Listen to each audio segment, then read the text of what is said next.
현대의학은 틀릴 리가 없고 틀릴 수도 없는 과학이라 믿는가? 그렇다면 인생의 많은 시간을 병원에서 보내게 될 것이다. 약물이 그저 치료만 하는 질병을 당신은 예방할 수 있다. 당신은 매일 그리고 몇 끼 더 나은 방식으로 더 오래 사는 삶을 선택할 수 있다. 복된 삶이 내 손에, 내 입에, 내 위장에, 내 혈류에 달렸다.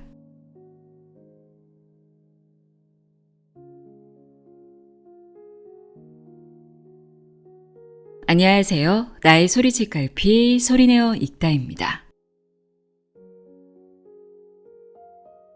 오늘은 질병과 노화에 관한 잘못된 통념을 바로잡고 건강하게 장수하는 법을 알려주는 책입니다.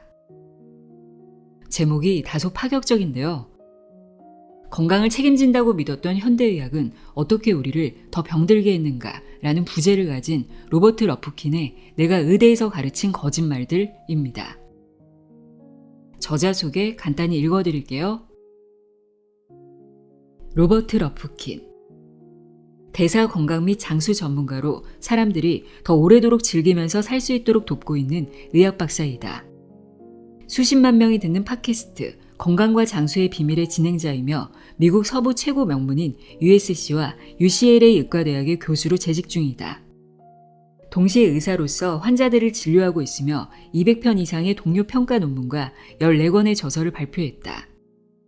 인공지능과 관련하여 여러 개의 특허를 출원하였으며 그가 개발한 MR 호환 생검침은 러프킨 니들이란 이름으로 전 세계에서 사용되고 있다. 소셜미디어 활동도 활발하며 팔로워 수가 25만 명이 넘는다.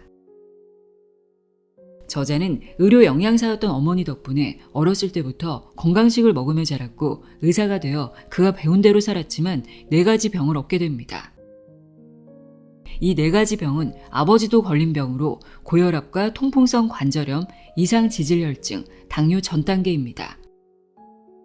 그는 이러한 건강 상태를 확인하고 의료계에 무언가가 크게 잘못됐다는 생각이 들었고 진실을 찾아 나서게 됩니다. 오랜 연구 끝에 그동안 자신이 의대에서 가르친 것들이 거짓말이었다는 것을 깨닫게 되는데요. 저자는 기존 건강 지침이 도리어 건강을 망친다는 불편한 진실을 밝히고 자신이 스스로 목숨을 구했듯 다른 이들도 그럴 수 있기를 바라는 마음으로 이 책을 썼다고 합니다. 이 책의 추천사를 쓴 환자혁명의 저자 조한경 원장은 말합니다. 이제 의사도 환자도 다 깨어나야 한다. 진짜 건강을 처방하거나 얻을 용기가 필요하다면 이 책을 반드시 읽어봐야 한다. 이 책을 읽게 되면 만성질환을 오로지 약물로만 치료하는 현대의학이 얼마나 잘못된 접근인지, 우리가 잘못 알고 있는 건강 상식들이 얼마나 많은지 알 수 있는데요. 그럼 지금부터 로버트 러프킨의 내가 의대에서 가르친 거짓말들 내용의 일부를 읽어드립니다. 닥터조 조한경 원장의 추천사부터 들어보세요.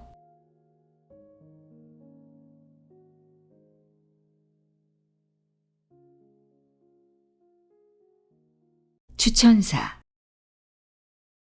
의사들 중에는 당뇨 환자를 진료하면서도 식사에는 전혀 관심이 없는 경우가 많다. 많은 정도가 아니라 대부분이 그렇다. 관심이 없다 보니 아는 지식도 부족하고 식단의 중요성을 평가절하하기도 한다. 의사 자신이 당뇨병 환자가 되어 똑같이 당뇨약을 복용하기도 한다. 주어진 매뉴얼에 따라 당뇨병 환자들에게 약물을 처방해서 혈당을 관리해주는 것이 의사의 역할이기 때문이다. 일반인들은 의사를 건강 전문가로 인식하지만 의사들은 건강에 대한 전문 지식은 없다. 질병에 대한 약물 전문가일 뿐이다. 치료 수단은 약과 수술밖에 없다. 잘 생각해보면 이상할 수 있는데 그것이 현실이다. 하지만 모든 의사들이 현실에 안주하는 것은 아니다. 의사로서 기존 진료 방식의 신물을 느껴 대증요법 중심으로 돌아가는 현대의학의 문제점을 제기한 의사들은 많았다. 그리고 시대가 바뀌어감에 따라 의대에서 교육받는 내용들에 의구심을 갖는 의사들도 늘어나고 있다. 좋은 현상이다. 현대의학이 발전해 나가고 있다는 증거고 이에 몸담고 있는 의사들의 의식 수준이 올라가고 있다는 증거이기 때문이다. 하지만 문제의식을 느끼는 것과 이를 입 밖으로 내는 것은 하늘과 땅 차이처럼 크다. 아예 문제의식을 못 느낀 채 잠들어 있는 의사들이야 말할 것도 없고 문제가 있다는 것을 알아채도 대부분은 입을 닫는다. 이는 용기를 필요로 하기 때문이다. 내가 틀렸음을 인정하는 것은 상상 외로 큰 용기를 필요로 한다. 이 책의 저자 러프킨 박사는 그런 용기 있는 의사 중 한 사람이다. 평범한 의사도 아니고 무려 미국 서부 최고 명문이라 할 수 있는 USC와 UCLA 의과대학의 교수이자 의사를 역임하면서 수백 편의 논문을 발표하고 수백만 달러의 연구 자금을 지원받은 저명한 의사다. 즉, 더 큰 용기를 필요로 하는 자리에 있다는 말이다. 본인 스스로를 의료 기득권의 산물이라 고백하는 그는 본인에게 발생한 만성질환들을 생활습관 개선을 통해 고치고 난 후 만성질환에 대한 현대의학의 약물 위주의 접근 방법에 의구심을 갖고 건강의 개념에 관해 처음부터 다시 배우는 길을 선택했다. 그리고 용기 내어 세상에 그 담론을 펼치고 있다. 제약회사에 저당 잡힌 현대의학은 의약품이라는 한계 안에 스스로를 가뒀다. 의사들도 양심의 손을 얹고 마음의 문을 열어 잠재의식에 접근하면 다 알고 있다. 당뇨, 고혈압, 비만과 같은 생활습관병을 오로지 약물로만 치료하는 것이 얼마나 잘못된 접근인지를, 본인이 수십 년간 트레이닝 받은 모든 것을 무너뜨리고 그 사실을 인정할 만한 용기가 없는 것뿐이다. 하지만 의료계는 변하고 있다. 먼저 깨어나는 의사, 늦게 깨어나는 의사, 영원히 못 깨어날 의사, 일부러 안 깨어날 의사. 이렇게만 분류될 뿐 시대적 변화는 막을 수 없다. 이 책은 환자들뿐만 아니라 의사들도 반드시 읽어봐야 하는 책이다. 세상을 어지럽히는 것이 아니라 의료 발전을 앞당기기 때문이다. 환자들에게 더 양질의 의료, 약물을 넘어서 포괄적인 의료를 제공해 줄 수 있는 영감을 얻을 수 있기 때문이다. 만성질환과 씨름하고 있는 환자와 의사 모두에게 필독을 권한다. 배운 대로 하고도 저승문턱까지 갔던 이야기. 우리는 과학을 좇다가 병을 얻었다. 내 어머니는 영양사셨다. 전문적인 의료 영양사로 80을 넘겨서까지도 병원에서 일하셨다. 나는 그런 집안 환경에서 자랐다. 우리 가족은 음식 피라미드, 권장식단, 영양학 통념의 지혜를 따랐다. 식사는 항상 저지방의 고탄수화물이었다. 우리는 포화지방을 마트에서 파는 카놀라유 같은 다양한 씨앗기름이나 마가린으로 신경 써서 바꿔나갔다. 우리 집에서는 하얀 오믈렛을 먹었다. 콜레스테롤 섭취를 최대한 줄이려고 달걀 흰자로만 요리한 음식이다. 그러면 건강해지는 줄 알았다. 우리 모두 그렇게 생각했다. 어머니는 내내 병원에서 일하셨고 자연스레 나도 의학에 관심이 생겼다. 열심히 공부한 데다 운까지 따라주어 아이비리그 대학 중 한 곳에 입학했고 이어 의과대학에 진학했다. 의대는 적성에 맞았다. 나는 대학에 남아 교수가 되었다. 그곳에서 가르치며 또 다른 의사들에게 배웠다. 의대에서 배운 지식은 어머니가 앞서 알려주신 내용과 다르지 않았다. 영양과 건강을 둘러싸고 우리는 모두 똑같은 내용을 믿었다. 흔들림 없는 과학이었다. 대학에서 나는 영상의학을 배우고 가르쳤다. 방사선 의학이라고도 한다. 영상의학과 의사는 신경외과 의사와 1대1로 대화할 수 있어야 한다. 심장외과와 산부인과를 비롯한 모든 진료과 선생님들과도 소통해야 한다. 영상의학은 인체의 모든 계통과 환자의 모든 질환을 다루기에 나도 의료 분야 전반을 얼마간은 꿰고 있어야 했다. 어떤 질병이든 대개는 그 질병을 다루는 과정에서 영상의학의 도움이 필요하다. 그래서 영상의학 전문의는 그 모든 질환의 실무 지식을 알아야 한다. 여기에 더해 나도 내 환자를 보고 치료하고 약을 처방했다. 의사로서 기본 업무를 다하고도 추가로 또 일한 셈이다. 게다가 내 연구도 했다. 해야 할 연구가 정말 많았다. 미국 국립보건원에서 수백만 달러 연구비를 받고 의료 장비들을 책임 연구했다. 제약회사들이 주는 연구 지원금도 받았다. 나는 기성 의료인이었다. 오롯이 그랬다. 조직체계에 잘 스며든 사람이었다. 내 경력을 보면 알 수 있을 테다. 나는 주요 국제학회 의장을 지냈고 전 세계에서 강의했으며 대학과 제약회사와 연구소에서 보수를 받았다. 의료계에서 두루 인정을 받았고 지금도 그렇다. 나는 기성 의료계의 비공식 대변인 격이었다. 그런 내가 4가지 병을 얻게 되었다. 내가 배우기로 그 병들은 유전적 요인의 영향도 아마 있었을 노화 관련 질환이었다. 고혈압, 통풍성 관절염, 이상지질혈증, 당뇨 전 단계. 내 아버지도 이 4가지 병으로 돌아가셨다. 하지만 아버지는 80을 넘기셨다. 나도 같은 병에 걸리고 말았는데 나에겐 아직 10살도 안 된 딸들이 있었다. 딸아이가 고등학생이 되는 모습도 보지 못하고 죽나 보다 싶었다. 이 병을 이겨내는 건 개인적인 일이 되어버렸다. 근심이 없었다고 하면 거짓말이다. 게다가 혼란스러웠다. 어떻게 이런 일이 일어날 수 있나? 정립된 과학적 이론에 따르면 이건 불가능한 일이었다. 나를 키운 어머니는 영양학 전문가로 자격증을 지닌 영양사셨다. 식사는 보건기관이 권장하고 식품 피라미드가 지시하는 대로 정확히 따랐다. 이렇게 자란 내가 이 나이에 벌써 이러면 안 되었다. 모범생답게 잘해온 내가 저승문턱으로 향하고 있었다. 충격을 받은 머리에서 경종이 울렸다. 의료계의 무언가가 크게 잘못됐다. 그동안 실컷 거짓말만 들어왔다는 건데 진실이 궁금했다.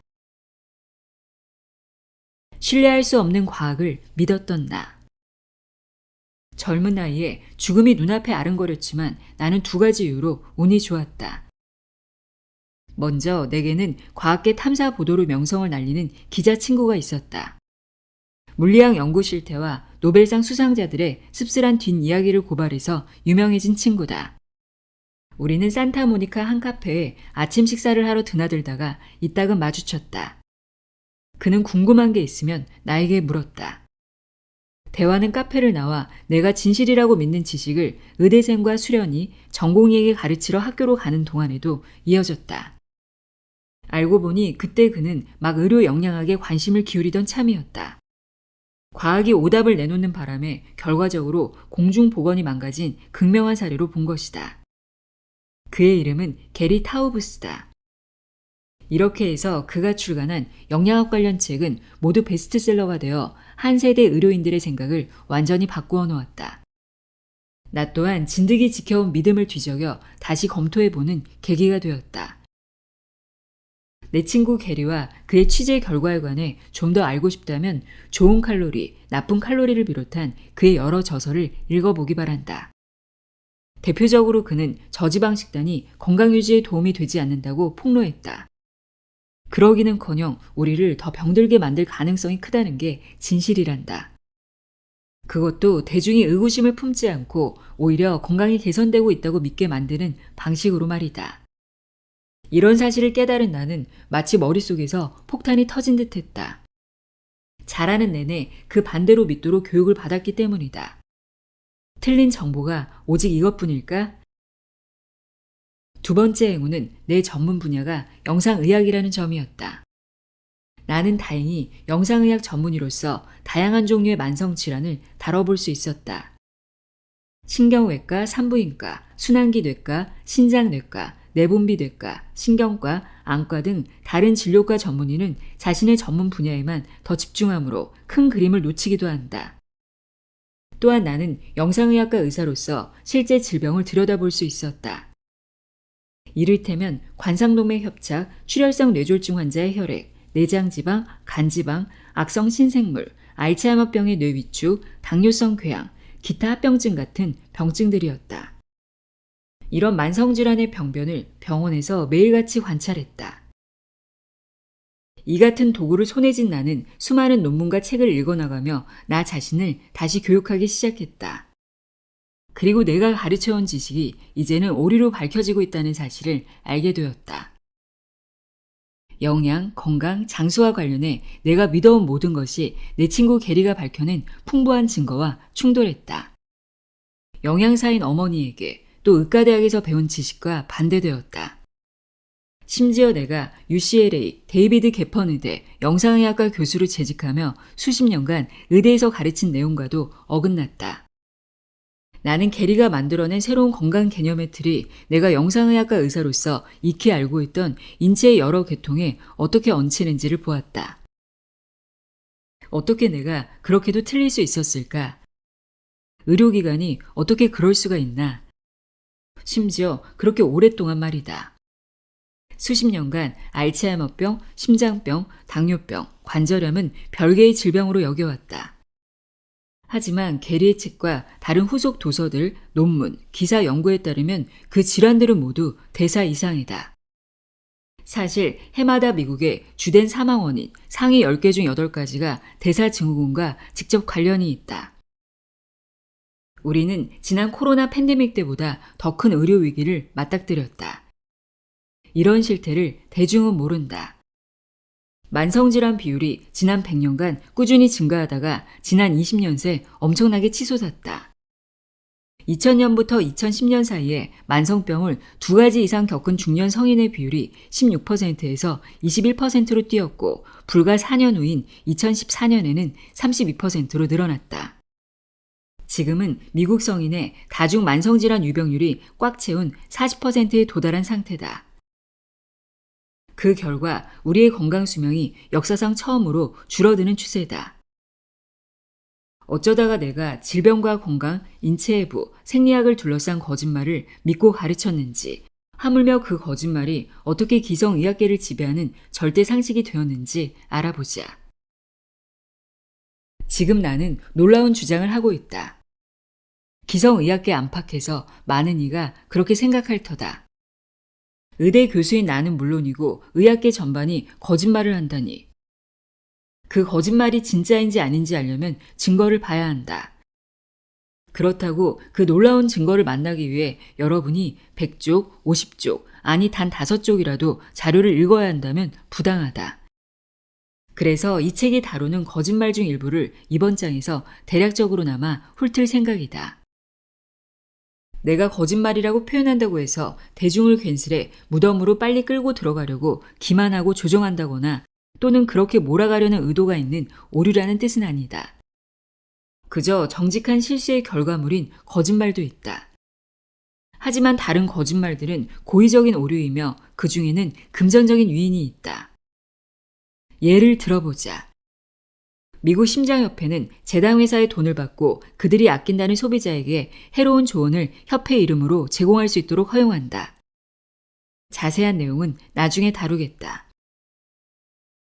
먼저 의사로서 내 위치를 분명히 해두고 싶다. 나는 기성의료계 중심부에 속한 사람이다. 근본 없는 돌팔이가 아니다. 괴짜 의사나 음모론자도 아니다. 내가 앞으로 사기나 속임수, 무능과 무지의 증거를 하나씩 제시할 때마다 이 점을 꼭 다시 기억해 주기 바란다. 내 얘기가 주변부 소리처럼 들리겠지만 기성의료계 입에서 나온 발언이다. 내 연구실은 제약회사에서 지원금으로 수백만 달러를 받았다.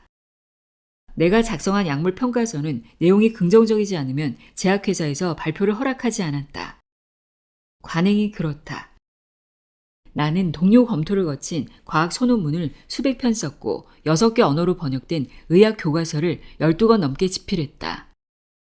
2군데 국제과학학회 의장으로 선출되기도 했고 세계적 수준의 의과대학 2곳에 교수로 있다. 내 학술적 지위가 최상위권이라는 뜻이다. 교수직은 계속 유지하고 있다.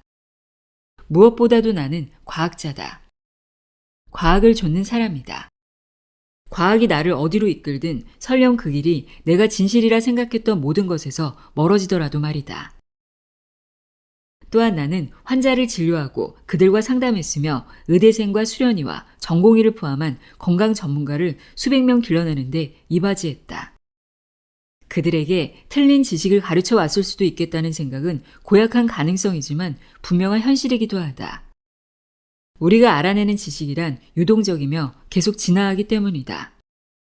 더불어 과학적 증거가 있는데도 그들에게 잘못된 지식을 가르치고 있는 건가 하고 생각하다 보면 또 다른 깊은 고민이 남는다. 안타깝게도 이 두 가지 문제가 다 일어나고 있는 일이다. 그러하니 아무리 교과서라도 내용이 틀렸다면 과감히 찢어버리고 수정해야 한다. 내가 믿은 3가지 끔찍한 거짓말. 다음은 앞서 언급한 대로 대략적 예고편에 해당하는 3가지 거짓말이다. 이 책에서 나중에 다룰 다른 거짓말들에 비하면 그나마 나은 편이니 일단 편안한 마음으로 읽고 문제가 있다면 대비하기 바란다. 1. 비만 거짓말. 1칼로리는 1칼로리일 뿐이다. 지금 세계에는 비만이 최악의 유행병처럼 번지고 있다. 유례가 없는 일이다. 과체중이란 말은 본인 나이나 체격에서 볼 때 정상이나 건강하다고 여겨지는 정도보다 체중이 더 나간다는 뜻이다. 비만은 체지방량이 과도해서 더 심각한 상태다. 그렇다고 나이 든 사람만 비만을 얻는 건 아니다. 통계에 따르면 미국 20세 이상 성인 중 42.5%가 비만이고 73.6%는 적어도 과체중이다. 미국인 절반가량이 현재 비만이고 대부분은 과체중 상태라는 얘기다. 비만은 건강에 좋지 않다.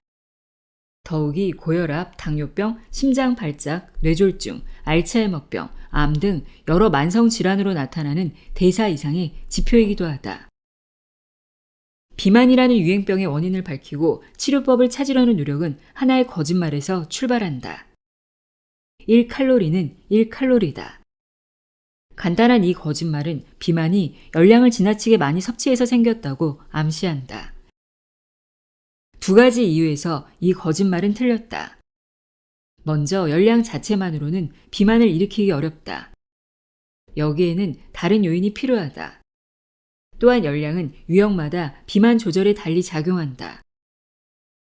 열량을 과다 섭취하면 비만이 된다는 말은 술을 과도하게 마시면 알코올 의존증이 생긴다거나 심장 근육에 공급되는 산소가 부족하면 심장 발작이 온다는 얘기와 같다. 틀린 말은 아니지만 근본 원인을 위한 통찰을 주진 않는다. 결과를 의미 있게 바꾸려면 진짜 원인을 밝혀야 한다. 열량은 음식에서 얻는 에너지이고 칼로리는 열량의 단위다.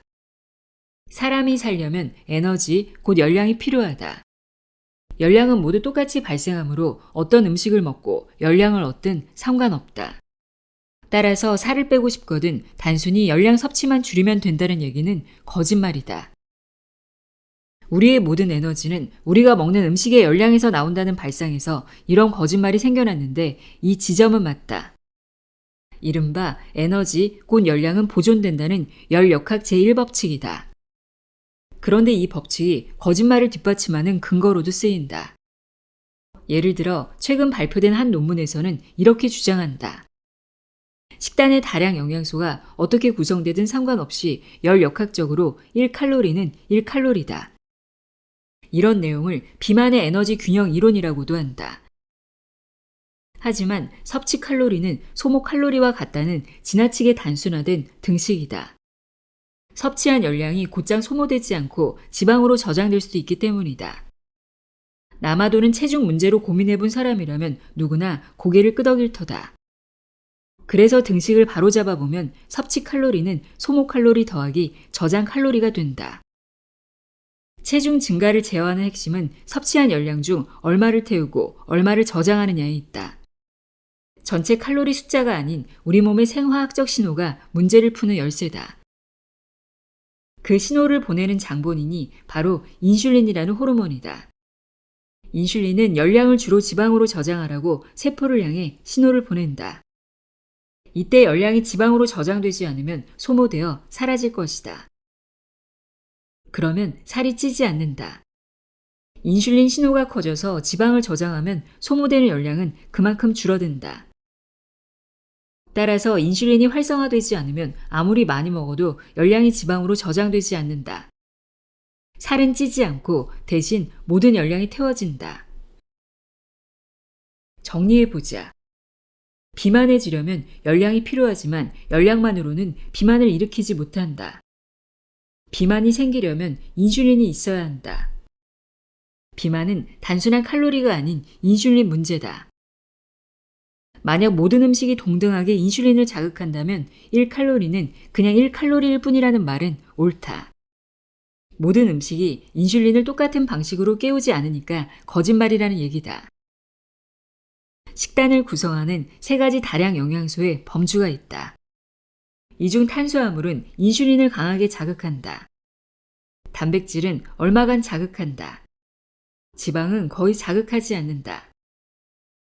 탄수화물에서 나온 열량이 단백질 열량보다 인슐린을 더 많이 나오게 자극하고 단백질에서 나온 열량이 지방 열량보다 인슐린을 더 끌어낸다. 모든 열량이 똑같이 체중 증가에 영향을 미치는 건 아니다. 체중 감소가 단지 칼로리 숫자를 줄이는 문제는 아닌 이유가 그래서다. 체중을 감량하는 과정에서 가장 중요한 건 섭취한 칼로리 숫자가 아니다. 인슐린 수치에 영향을 주고 또 우리 몸이 에너지를 지방으로 바꿔서 저장하도록 지시하는 열량의 유형이다. 이런 진실을 목장 주인들은 알고 있다. 가축을 살찌우려면 그냥 정제된 탄수화물만 다량으로 먹이면 된다. 그러면 인슐린이 커져서 에너지를 지방으로 저장한다. 가축에게 기름진 음식을 먹여봐야 똑같은 효과는 나타나지 않는다. 우리 사회에서 비만이 증가하는 까닭은 무엇일까? 체중을 줄이고 비만을 예방하려면 더 많이 운동하고 더 적게 먹으라는 것이 통념이자 의학적 조언이다. 무엇을 먹느냐는 중요하지 않고 단지 몇 칼로리냐만이 문제라는 얘기다. 그래서 비만은 일종의 의지 박약 문제로도 치부된다. 개인이 충동을 다스리지 못해 그렇게 됐다는 식이다. 식단에서 지방을 내쫓고 탄수화물을 환영한 바로 그 시점에 비만율은 치솟았고 그 뒤로 내려오지 않고 있다. 왜 비만이 생기고 어떻게 그것을 막을 것인가의 문제를 놓고 의료계는 진짜 이유를 오롯이 인정하지 않는다. 그러는 동안 상황은 점점 더 나빠지고 사람들은 죽어간다. 2. 당뇨병 거짓말. 2형 당뇨병은 인슐린 치료가 최선이다. 당뇨는 인슐린 이상으로 혈당, 곧 혈중 포도당 수치가 상승하는 질환이다. 1형 당뇨병인 경우에는 인슐린을 만드는 장기인 췌장이 손상되어 인슐린 수치가 비정상적으로 낮다. 과거에는 1형 당뇨병이 일반적이었지만 이후에 다른 유형인 2형 당뇨병으로 대세가 기울었다. 현재는 2형 당뇨병이 전체 당뇨병의 90%를 웃돈다. 2형 당뇨병은 음식물로 섭취한 탄수화물이 인슐린을 자극해서 생긴다. 인슐린 수치가 만성적으로 높으면 우리 몸은 인슐린 저항성을 띠게 된다. 세포가 평상시 양의 인슐린에는 무덤덤해진다. 그래서 이미 인슐린 수치가 높은데도 더 높이라고 요구한다. 그러다 보면 인슐린 저항성은 더 강해진다. 그렇게 악순환에 들어간다. 미국 질병통제예방센터에 따르면 미국 성인 3명 중 1명이 당뇨병에 진입했거나 당뇨 전 단계인데 이들 중 80%는 본인이 그런 상태인 줄 모른다. 2형 당뇨병은 오늘날 당뇨병 사례의 적어도 90%를 차지한다. 이 질환은 혈당과 인슐린 수치를 비정상적으로 높이는데 그러면 우리 몸은 또다시 손상된다. 당뇨병의 결과로 실명과 신부전이 찾아들고 심장병, 뇌졸중, 암, 알츠하이머병의 발병률이 높아진다. 당뇨병도 최악의 유행병처럼 번지고 있다. 이 또한 유례없는 일이다. 지금이 그 초기다. 미국 성인 중 10%가 2형 당뇨병 환자다. 그리고 앞서 언급했듯 약 38%가 당뇨 전 단계다. 인구의 절반가량인 48%가 같은 대사질환을 앓고 있다니 역사상 처음 있는 일이다. 지난 수십 년간 권장 식단 때문에 벌어진 일을 다시 떠올려보자. 탄수화물 섭취를 늘렸더니 인슐린 수치가 오르고 비만율이 증가했다. 이런 요인이 당뇨병 유행도 불러왔지만 인슐린 수치가 꾸준히 상승하고 그 결과로 인슐린 저항성을 띠게 되어 실제로 당뇨병에 걸리기까지는 조금 더 긴 시간이 필요했다. 인슐린 저항과 같은 보통의 대사 이상은 비만과 당뇨병을 포함해 우리가 모두 마주한 대다수 만성 질환의 근본 원인이다. 당뇨병 거짓말은 E형 당뇨병을 치료하는 가장 좋은 방법이 인슐린이라고 단언한다. 인슐린을 투여하면 혈당을 빼서 지방으로 저장하라고 우리 몸의 세포의 지시가 내려가므로 혈액 속에 포도당이 지나치게 많아서 생긴 눈앞의 증상을 다스리는 데는 도움이 될 터다. 하지만 그 과정에서 우리 몸의 인슐린 수치도 전반적으로 증가하기 마련이고 그러다 보면 E형 당뇨병의 기저 원인인 인슐린 내성이 더욱 악화된다. 높아진 인슐린 수치는 다른 만성 질환도 만들어낸다. E형 당뇨병과 만성적인 인슐린 증가의 원인이 인슐린 분비를 자극하는 정제 탄수화물과 당을 지나치게 많이 섭취하는 식습관이라면 단순히 저탄수화물 식단으로 바꾸기만 해도 E형 당뇨병을 다스릴 수 있지 않을까? 다음 사진 속 남성은 비만이었고 E형 당뇨병을 지녔다. 당화 혈색소 검사는 두세 달에 걸쳐 혈당 평균치를 측정하는데 그의 검사 수치가 비정상적으로 높은 9.6%였다. 의료계의 표준 권고에 따르면 조만간 그는 인슐린 주사를 시작해야 할 판이었다. 대신에 그는 간헐적 단식을 시도하고 식단에서도 정제 탄수화물과 당을 없앤 케톤 생성식을 먹기로 결정했다. 그 결과 약 45kg을 감량했다. 당화 혈색소 수치도 정상인 5.2%로 떨어졌다. 당뇨병이 개선된 것이다. 현재 그는 아무런 약도 복용하지 않는다. 어떻게 인슐린이 체중에 영향을 미치는지 이제 여러분도 알게 됐으니 한번 물어보겠다. 만약 그가 E형 당뇨병의 표준 치료 절차대로 인슐린 주사를 맞기 시작했더라면 지금쯤 어떤 상태에 있을까? 안타깝게도 우리 의료체계는 E형 당뇨병의 병세를 호전시키기보다는 관리하는 데 더 치중한다. 병의 원인을 피해갈 수 있도록 영양 측면의 변화 지침을 알려주기보다는 인슐린과 다른 약물을 처방하는 데 더 능숙하다. 의사 편을 조금 들자면 많은 환자가 생활 습관을 바꾸려 하지 않고 약을 복용하거나 주사 맞는 쪽을 선호한다.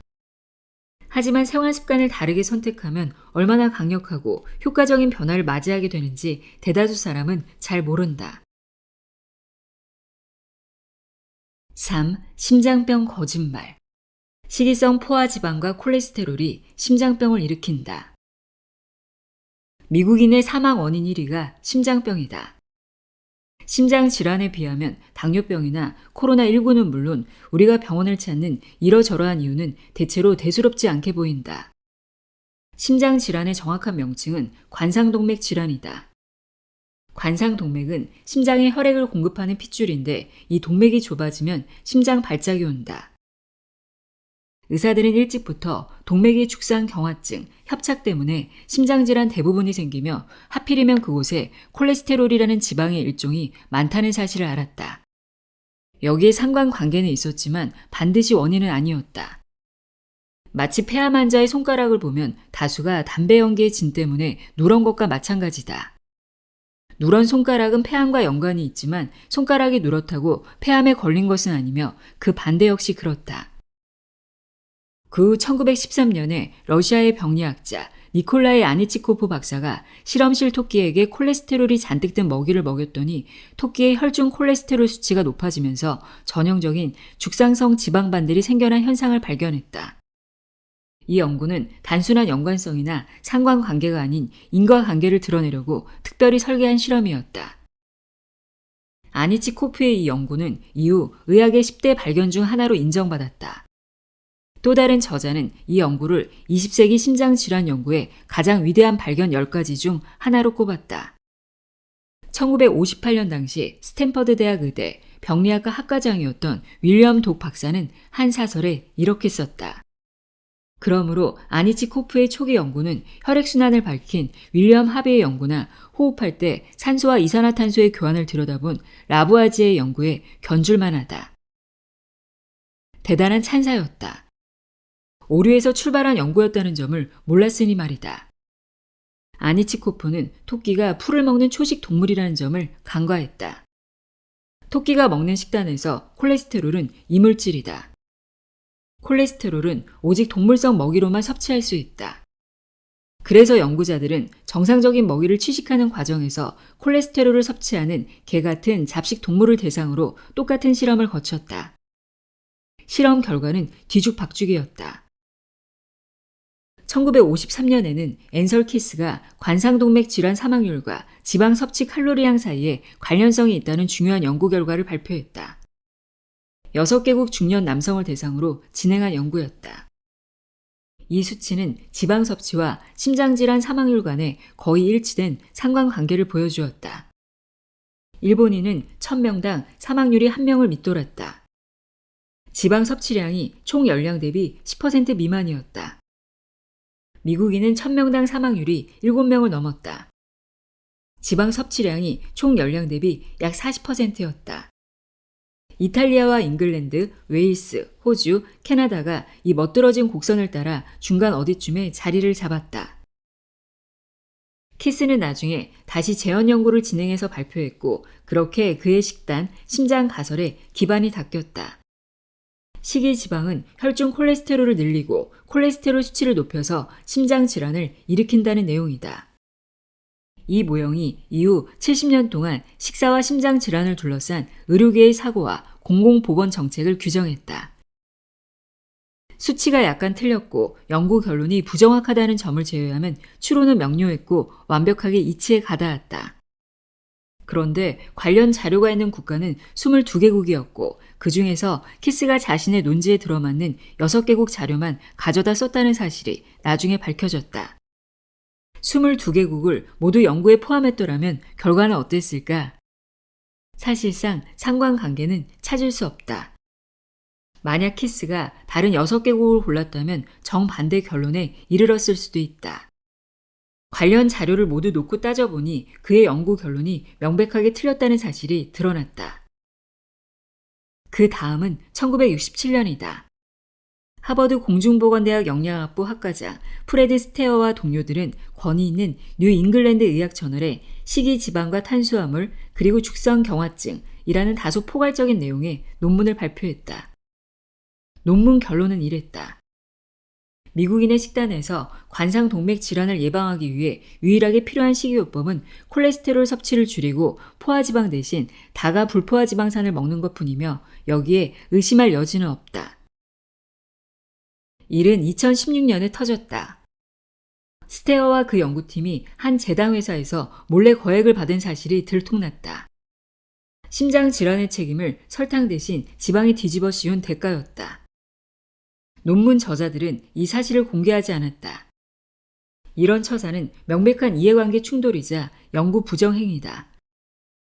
당시는 설탕과 정제 탄수화물이 심장 질환의 진짜 원인이 아니냐는 의심이 무르익던 시절이다. 설탕 회사로서는 이런 말이 나돌지 않도록 단속할 필요가 있었다. 이런 여러 가지 이유로 세계는 심장 질환을 예방하기 위해 식단을 저지방의 고탄수화물로 발빠르게 바꿔나갔다. 포화지방은 트랜스 지방과 씨앗기름, 전분, 곡물, 당분으로 대체되었다. 1980년대까지만 해도 의사들은 대부분 설탕을 더 먹는다고 해서 관상동맥 질환에 걸리지는 않는다고 믿었다. 그 무렵에 처음 나온 미국인을 위한 식생활 지침은 총지방과 포화지방 그리고 콜레스테롤 섭취를 줄여서 관상동맥 질환을 예방하는 데 초점을 맞췄다. 전부 잘못된 일이었다. 이런 믿음이 어째서 틀렸으며 당신 생명을 구할 수 있는 진실은 무엇인지 앞으로 살펴볼 참이다. 이 시기에 그 유명한 약인 스타틴이 등장했다. 전문 의약품 중 가장 많은 돈을 벌어들이는 약물이다.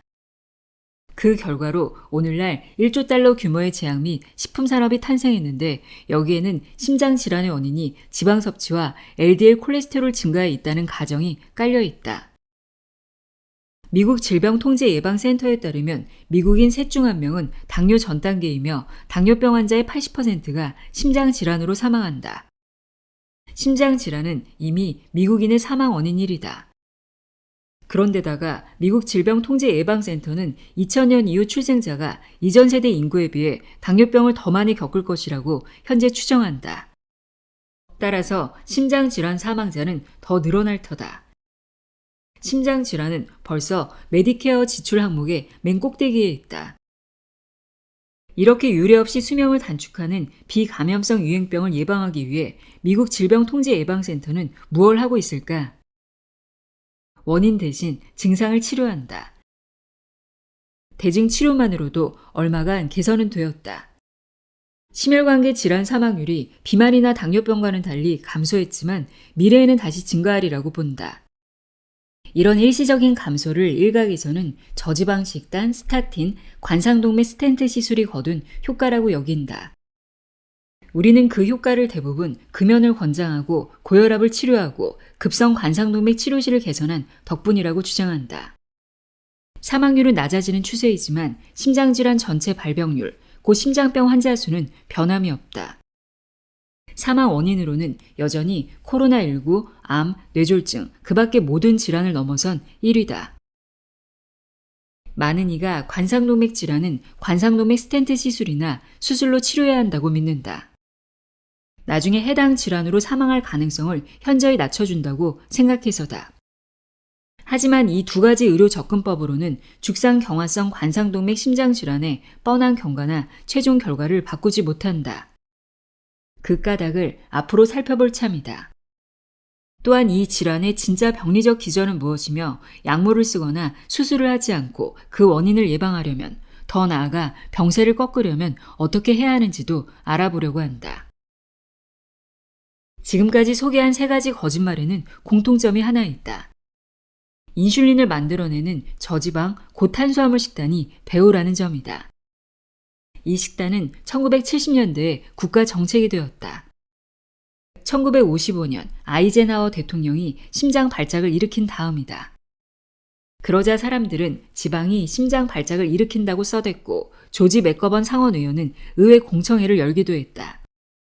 식생활 지침에서는 포화지방 말고 탄수화물을 먹으라고 강조했다. 이 나라의 신진 대사 체계가 지방 연소에서 지방 저장으로 뒤집혔다. 이 책에서는 훨씬 더 많은 거짓말을 다룬다. 스타틴, 뇌졸중, 암, 알츠하이머병, 정신건강, 더 나아가 노화 자체를 둘러싼 통념까지 아우른다. 이런 질병을 예방하고 심지어 다스리려면 무엇을 어떻게 해야 하는지 그 멋진 진실이 각 장마다 담겨 있다. 식단이 전부는 아니다. 식단을 엄격하게 정해놓고 따르라고 말할 생각은 없다. 그렇게 먹는다고 심장 발작이나 다른 질병을 반드시 피할 수 있는 것도 아니다. 올바로 먹는 정도만으로는 충분하지 않다. 다른 요인이 당신 건강에 영향을 미친다. 각자의 유전자, 각자의 환경, 스트레스, 수면, 독소, 그리고 앞으로 다룰 다양한 결핍이 있다. 이 책은 식단을 제공하는 대신 마음의 평화를 줄 것이다. 가장 최근 연구와 최신 과학에 맞춰 영양 측면의 지침을 제시하고 생활습관 전반을 조언할 터이기 때문이다. 다행히 이제는 기성 의료계도 무엇을 먹느냐가 건강에 영향을 미친다는 점에 적어도 고개를 끄덕일 만큼은 되었다. 그런데 올바른 식습관 하면 무엇을 의미할까?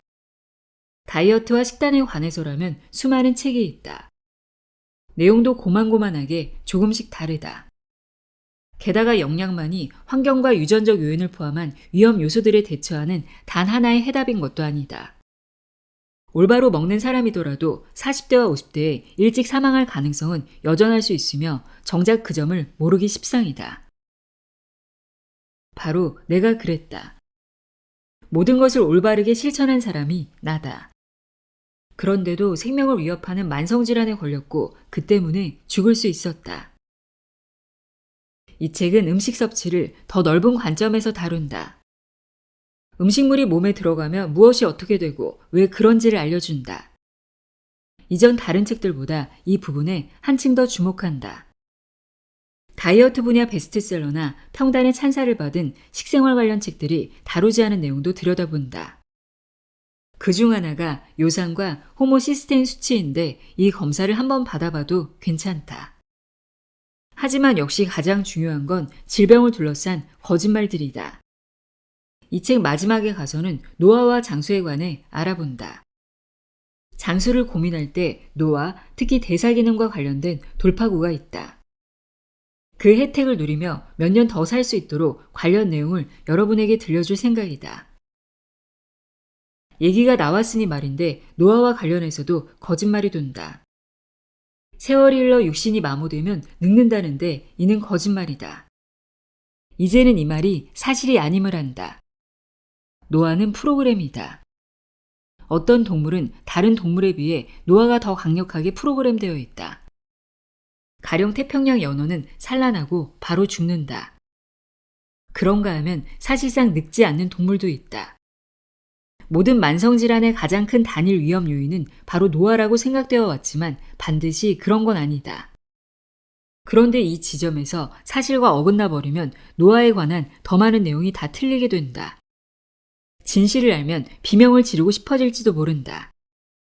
그렇지만 여러분 인생의 끝자락에 한 10년이나 그보다 더 긴 즐거운 시간을 덤으로 보태게 될 수도 있다. 내 목숨을 구한 진실이 여러분 목숨도 구할 수 있을 테니까 말이다.